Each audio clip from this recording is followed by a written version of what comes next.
Om Shanti. Good morning. साकार मुरली 18 अप्रैल 2025। बाबा का मीठा मीठा पत्र हम मीठे मीठे बच्चों के मीठे मंथन के लिए।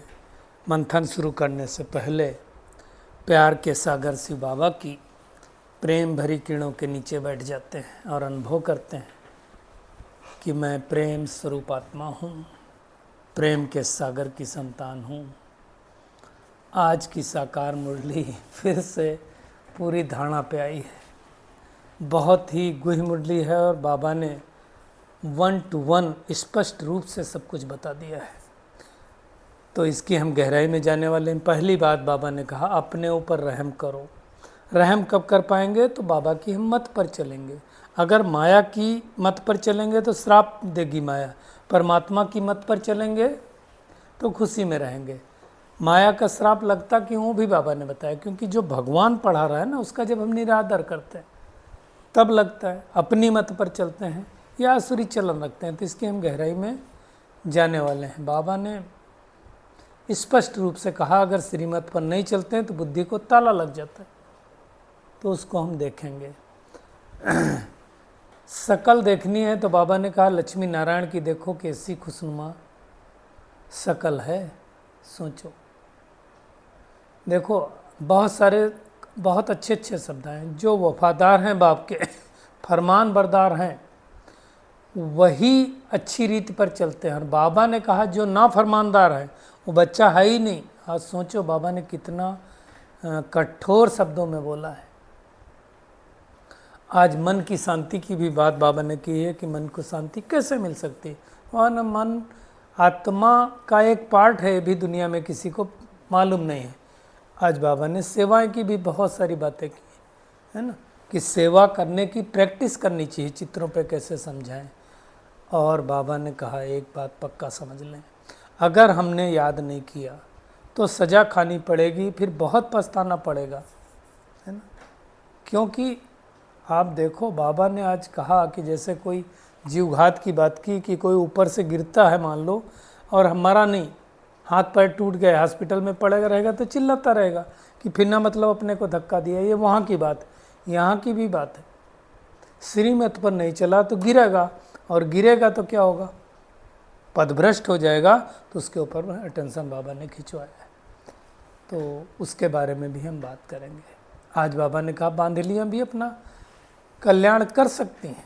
और आज बाबा ने ओपनली बोला है, अगर कोई गंदी चलन है, ठीक ठाक नहीं है, तो सेंटर पे आने नहीं देना चाहिए। तो उसके बारे में भी हम देखेंगे। बाबा ने कहा यहाँ तुम आए अपनी सदगति करने, बुरी गति तो नहीं करने है ना। बुरे ते बुरा काम है, काम क्रोध लोभ अहंकार बुरा है ना, तो वो नहीं करना है। आज बाबा ने कहा 100% सौभाग्यशाली और 100% दुर्भाग्यशाली। तो अब हमें 100% दुर्भाग्यशाली से 100% सौभाग्यशाली बनना है, जिसके लिए बाबा पढ़ा रहा है। लास्ट में बाबा ने कहा धर्म के जो बड़े बड़े हैं उन्हों को आना। भी तो देखो शंकराचार्य और सब लोग आ चुके। तो अब सृष्टि का अंतिम समय चल रहा है। बाबा ने कहा कलयुग में इतने ढेर हैं, सतयुग में थोड़े हैं। इसका मतलब कुछ अदला बदली तो होगी। वो कैसे होगी वो बाबा समझा रहा है। क्योंकि सृष्टि तो परिवर्तन होगी, हलचल बढ़ेगा, बहुत सारे लोग शरीर छोड़ेंगे, है ना। तो ये तो सब होना है, क्योंकि इस सृष्टि का परिवर्तन तो ऐसे होगा नहीं। तो उसके बारे में भी बाबा ने टेंशन खिंचवाया है। कुछ भी करके हमें खुद का भी कल्याण करना और दूसरों को कल्याण करना है। उसके लिए बाबा ने कहा रहम दिल बनो। और आज की वरदान भी उतनी इम्पॉर्टेंट है कि फुल स्टॉप की स्टेज द्वारा प्रकृति की हलचल को स्टॉप लगाना है। देखो हलचल तो आएगी, प्रकृति का भी पेपर आएगा, 5 विकारों का भी आएगा। तो उस पर कैसे स्टॉप करना, उसकी हम गहराई में जाएंगे। निर्विघ्न राज्य अधिकारी बनने के लिए क्या करना? बाबा ने कहा निर्विघ्न सेवाधारी करो, बनो। ये भी बहुत बड़ा टॉपिक है। तो हम शुरुआत करेंगे माया का श्रापित कैसे करती है। श्राप क्या है? वैसे देखा जाए तो आशीर्वाद और श्राप एक दूसरे के अनुलोम विलोम हैं, इस तरह आप कह सकते हैं। तो श्राप देना मतलब जैसे किसी को आपने अच्छी अच्छी बातें बोली तो आशीर्वाद दे दिया, उल्टा बोला तो श्राप दे दिया। अब बाबा क्या कहता है कि तुम माया की श्राप से बचो। माया कैसे श्रापित करती है ना। और श्रापित आत्मा की फिर गति लास्ट में क्या होती है, तो इसको बहुत अच्छी तरह से समझना है। बाबा की यानी परम पिता परमात्मा की और पढ़ाई की अगर आदर नहीं है, निरादर है। निरादर कब करते हैं? जब हम अपनी मन मत पर चलते हैं। मन मत पर चले तो माया का श्राप लगेगा। मैं आपको इसकी केस स्टडी सुना सकता हूँ। एक भाई था नाम नहीं ले सकता हूँ। वो भाई सेंटर पे आता था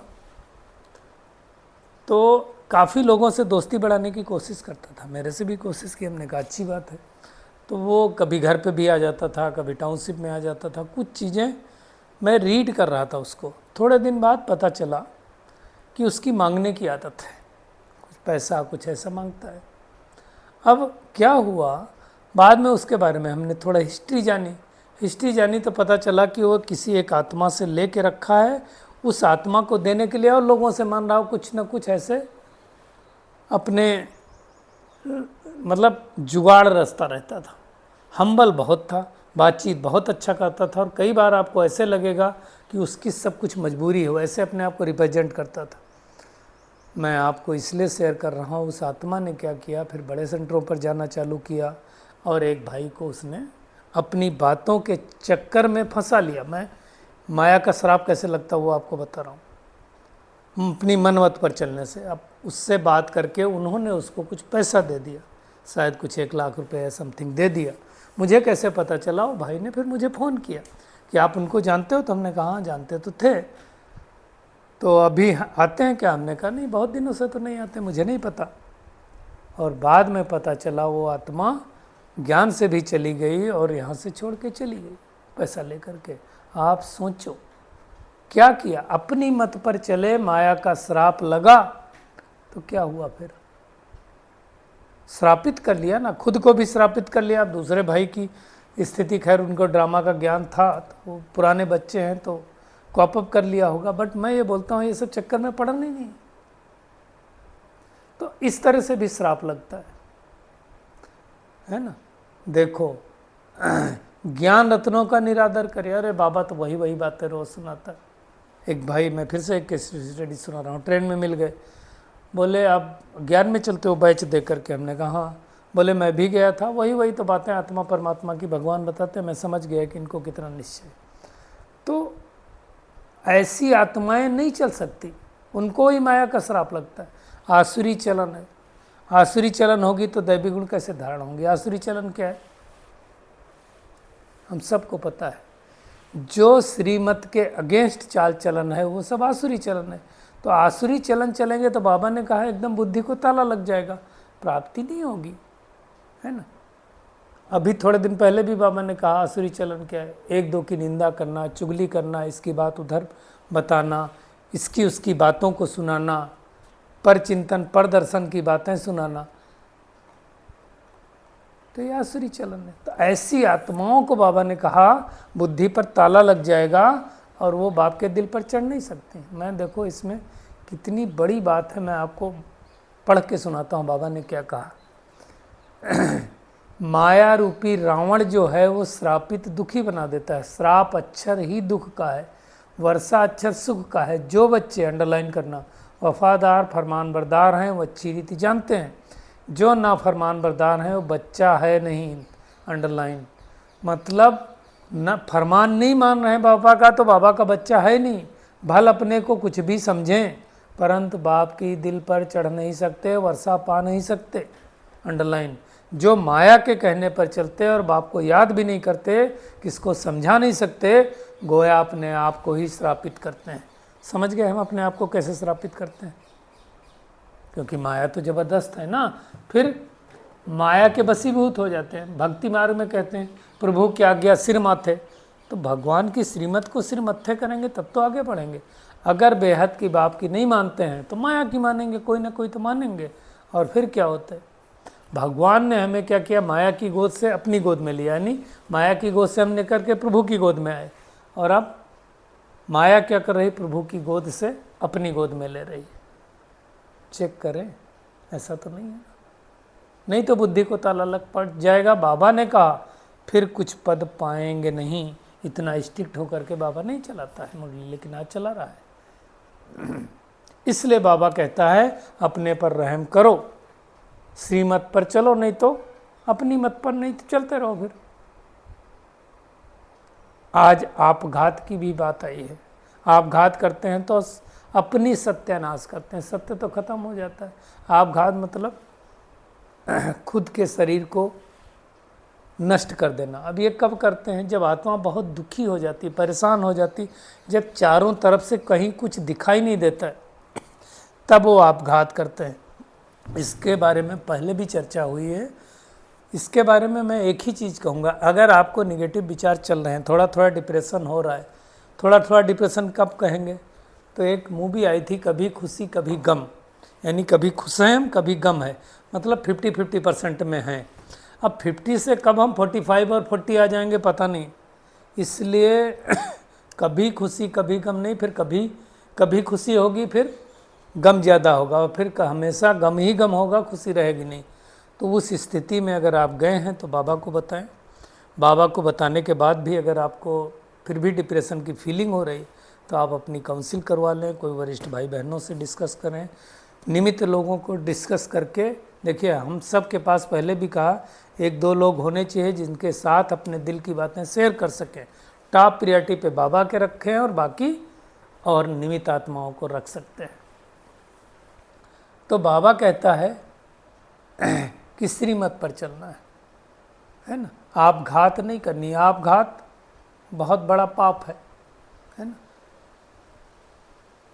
दुनिया में देखो मनुष्य कितना धक्का खाते हैं, धक्का खाने के बाद भी मिलने वाला कुछ नहीं है, क्योंकि किसी के पास ज्ञान तो है नहीं। ज्ञान रत्नों से झोली परमात्मा आकर के भरता है हमारा, तो उन रत्नों का कितना कद्र होना चाहिए। परंतु बाबा कहता है बच्चों को इतना है नहीं, तो क्या करना है? हमें खुद पर रहम करना है। रहम करना मतलब दैवी गुण धारण करना है ना। ईश्वरीय संप्रदाय के बने हैं तो आसुरी संप्रदाय को छोड़ देना। तो ये अच्छी तरह से समझना है। सन्यासियों के पास लोग जाते हैं, क्या सोच के जाते हैं? मन की शांति मिलेगी। उनको ही शांति नहीं मिली, वही इधर उधर भटक रहे हैं, तो तुमको कैसे दें? बाबा क्या कहता है? आत्मा तो है ही है शांत स्वरूप, उसको भटकने की कोई आवश्यकता नहीं। तो ये प्रैक्टिस करनी है हमको, है ना। जितना जितना हम प्रैक्टिस करेंगे उतना उतना हमारे विकर्म नष्ट होते जाएंगे। प्रैक्टिस करनी है आत्मा समझ के परमात्मा को याद करने की। याद के बगैर विकर्म नष्ट नहीं होंगे। फिर बाबा ने कहा सजा खानी पड़ेगी, पछताना पड़ेगा। पापों का बोझा सिर पर है ना, उसकी सजा खानी पड़ेगी। आज बाबा ने हम बच्चों के लिए कहा, बच्चे बनकर फिर बेअदब होते हैं तो बहुत सजा मिल जाती है। देखो फायदा तो पदम गुणा है, तो कुछ तो होगा। इसलिए बाबा कहता है अपने पर रहम करो और योग में रहो, नहीं तो मुफ्त में आत्मघात करेंगे। वो आत्मघात करते तो शरीर का करते हैं। बाबा ने आज एग्जाम्पल भी दिया, मान लो कोई गिरा ऊपर से और हाथ पैर टूट गया, मरा नहीं, शरीर नहीं छोड़ा तो क्या होगा? चिल्लाता रहेगा और सोचेगा नाहक हमने धक्का दे दिया। कई लोग वो केरोसिन डाल के अपने आप को जला लेते हैं, कई कुछ करते हैं, लेकिन बाद में कितनी कष्ट होती है, कितनी जलन होती है। वो बाद में सोचते हैं हमने नाहक अपने आप को नुकसान किया, लेकिन काम का तो बचा नहीं ना। इसी तरह से जो श्रीमत पर नहीं चलते हैं वो नाहक गिर जाते हैं। गिर जाते हैं मतलब अपने को नुकसान कर लेते हैं। फिर क्या होगा? बाबा ने स्पष्ट रूप से कहा, ऊंच पद पा नहीं सके। बाबा ने कहा जो सर्विसेबल आज्ञाकारी होंगे वहीं उच्च पद पाएंगे, आगे चलकर दिखाई देगा। देखो सजा वहाँ ऊपर नहीं मिलनी, सजा यहीं मिलनी है ना। बाबा ने कहा जो जितना सर्विस करेंगे शोभेंगे, नहीं तो कोई काम के नहीं रहेंगे। जो खुद कल्याण अपना नहीं कर सकते, दूसरों का नहीं कर सकते, तो किस काम के हैं? चेक करें मैं आत्मा कितना कल्याण करती हूँ। आज तो बाबा ने कहा बांधेलियाँ भी काम कर कल्याण कर सकती है। नाम रूप में अगर फंसे तो माया धोखा देगी। इसलिए बाबा ने कहा कि आपके संकल्प नहीं चलते हैं। अगर कोई किसी के संकल्प चलते हैं, कोई गंदा आदमी है, तो बाबा ने कहा सेंटर पे नहीं आने देना। अपने आप से पूछना है कि मैं बाबा का क्यों बना हूँ, सदगति करने के लिए ना, बुरी गति करने के लिए नहीं। तो फिर हम बुरी गति में क्यों जाएं? बुरी गति में जाना मतलब क्या हो गया? अपने आप को श्रापित करना। तो उसमें तो हाथ पैर टूटते हैं, इसमें हम नीचे गिर जाते हैं। नीचे गिर गए तो फिर हम उठ नहीं पाएंगे। फिर क्या होगा? हमें पद भी नहीं मिलेगा, है ना? क्योंकि राजा महाराजा, दास दासी सब तो यहीं से बनने हैं ना, बाहर से तो बनने नहीं। तो इसलिए बाबा कहता है कि जो कुछ खामियां हैं वो निकाल दो। हमारी दृष्टि वृत्ति ऊंचे परमात्मा की तरफ रहेगी। बाबा आज स्पष्ट कह रहा है कि बच्चे कुदृष्टि छोड़ दो। देह अभिमान आना मतलब कुदृष्टि, देह अभिमानी बनना मतलब शुद्ध दृष्टि। चेक करें हम दिन भर में कितनी देर देही अभिमानी रहता हूँ। विश्व की बादशाही मिलना कम बात में नहीं है। स्वप्न में भी क्या हम सब ने सोचा था कि हम विश्व की बादशाही मिलेगी हमको? नहीं। इस पढ़ाई से, वो भी राजयोग की पढ़ाई से पढ़कर ऊंच वत पाएंगे। अब ऊंच वत पाएंगे तो बाप भी खुश होगा, टीचर भी खुश होगा, सदगुरु भी खुश होगा, और पुचकार अलग से मिलेगी, स्कॉलरशिप अलग से मिलेगी। इसलिए बाबा आज स्पष्ट कह रहा है अपनी खामियां निकाल दो, नहीं तो मुफ्त नाम बदनाम करेंगे और 100% दुर्भाग्यशाली बन जाएंगे। आए तो सौभाग्यशाली बनने, इसलिए बहुत ध्यान देना है। आज सर्विस के लिए भी बाबा कह रहा है कि सर्विस पर दौड़ते रहो, कहाँ भी बाबा भेजे वहाँ जाना चाहिए, इसमें कल्याण है। पहले तो एक सेंटर पे बाबा रहने नहीं देता था, इधर उधर भेजता था। दिन में सारा दिन बुद्धि में सर्विस के ख्याल चलने चाहिए। अभी किसको चलेंगे? जिसकी बुद्धि फ्री होगी। जिसकी बुद्धि फ्री नहीं होगी क्या होगा? उसके तो इसके उसके बुराइयों के ही ख्याल चलते रहेंगे। बाबा ने कहा लास्ट में फॉरनर्स को भी परिचय मिलना, तो अभी तो सबको मिल गए। पेपरों में भी पढ़ रहा है, सब कुछ हो रहा है ना? क्योंकि सृष्टि तो बदलनी है। सतयुग में तो इतने होंगे नहीं ना, अभी तो ढेर मनुष्य 820 करोड़ है, सोचो। तो ये फेर घेर बाबा कहता है अदली बदली किसने की? तो परमात्मा इस सृष्टि पर आता है तब आकर के बतलाता। आज बाबा ने टूरिस्टों की भी सेवा करने के लिए कहा। टूरिस्ट तो बड़े बड़े शहरों में जाते हैं तो उनकी सेवा करो। आज और एक बात बाबा ने स्पष्ट रूप से कही कि एक तरफ तुम बाप का परिचय देते रहेंगे और दूसरी तरफ मारा मारी चलती रहेगी। चल रही है ना मारा मारी, बाबा का एक तरफ चल भी रहा है। तो हमें चेक करना है कि मैं आत्मा कितना पुरुषार्थ कर रही हूँ। बस किसी को हमें नहीं देखना है। अभी 2 दिन पहले भी कहा था ना, हमें किसी को देखने की आवश्यकता ही नहीं है। हमें परिस्थानी बनना है, बस इतना ध्यान रहे। हमको सीढ़ी चढ़ना है, इतना ध्यान रहे, तो अपार खुशी होगी। भगवान की मत पर चलेंगे तो अपार खुशी होगी और माया की श्राप से बच जाएंगे। आज के वरदान पे आते हैं। फुल स्टॉप की स्टेज द्वारा प्रकृति की हलचल को स्टॉप करने वाले मास्टर प्रकृति पति भव। देखिए बाबा ने कह दिया वर्तमान समय हलचल बढ़ने का समय, वो तो बढ़ ही रहा है, हम सब देख भी रहे हैं। फाइनल पेपर में क्या होगा? एक तरफ प्रकृति का पेपर होगा, दूसरी तरफ 5 विकारों का विकराल रूप होगा। हम देख रहे हैं 5 विकार विकराल रूप पे हैं, चरम सीमा पर हैं। आप काम क्रोध लोभ मोह अहंकार का क्या हाल है, बात मत पूछो। हम सब रोज़ देखते हैं, हर आत्मा इतनी डिस्चार्ज हो चुकी है, बात मत पूछो, मैं आपको बता भी नहीं सकता हूँ। तो ये 5 पेपर आने हैं। तमोगुणी आत्माओं का वार होगा। सब अपने पुराने संस्कार, सब लास्ट समय पर अपना चांस लेंगे, लूटेंगे, घसूटेंगे। एक रोटी होगी, 10 लोग खींचेंगे, ये सब बहुत होगा। इसलिए बाबा ने कहा भारतवर्ष में तो खूने नहा खेल होना है। मतलब ये जो क्या बोलते हैं सिविल वार, वो भारत में ही होना है। आप सोचो, प्रकृति का भी दूसरा साथ साथ पेपर चलेगा। आप 3 तरह से वार होने वाला है। एक, एटम बम्स मिसाइल जो बने वो छूटेंगे। दूसरी तरफ क्या होगा? प्रकृति के जो 5 तत्व हैं वो वार करेंगे। अब सोचो, भूकंप भी आ जाए, बाढ़ भी आ जाए, तूफान भी चलने लगे, हवाएं तेज चलने लगें, क्या होगा? आप सोचो, आग भी लगी हुई हो, तो ऐसी परिस्थिति आएगी। अब ऐसे समय में क्या कैसे हमारा काम चलेगा? तो बाबा ने उसके लिए एक शक्ति बताई जो हमें अपने अंदर रखनी है। कौन सी शक्ति है? वो शक्ति है हमें समेटने की शक्ति। तो समेटने की शक्ति द्वारा कौन सा अभ्यास करना वो भी बाबा ने बताया। क्या कहा? अभी अभी मैं साकार में हूँ, फिर अभी अभी आकारी बन जाओ, अभी अभी निराकारी बन जाओ, देखते हुए न देखो, सुनते हुए न सुनो। जब ऐसी फुल स्टॉप की स्टेज हो तब प्रकृतिपति बन प्रकृति की हलचल को स्टॉप कर सकेंगे। बहुत इंपॉर्टेंट पॉइंट है, बहुत बड़ा पॉइंट है, देखना है हमें। चलिए अभी हम इसका अभ्यास तो कर ही लेते। महसूस करें मैं आत्मा भ्रुकुटी सिंहासन पर बैठी हूँ, 1 सेकंड में सूक्ष्मतन में पहुँच जाती हूँ, फरिश्ताई ड्रेस में, बाप दादा के सम्मुख, उनकी किरणों के नीचे। अगले सेकंड में आत्मा परम धाम में, एकदम निराकारी शांत स्वरूप स्थिति में, और फिर से वापस साकारी शरीर में भ्रुकुटी के मध्य। तो ये अभ्यास हमें बार बार बार करते रहना है, तब जा कर के हम मास्टर प्रकृतिपति बन पाएंगे।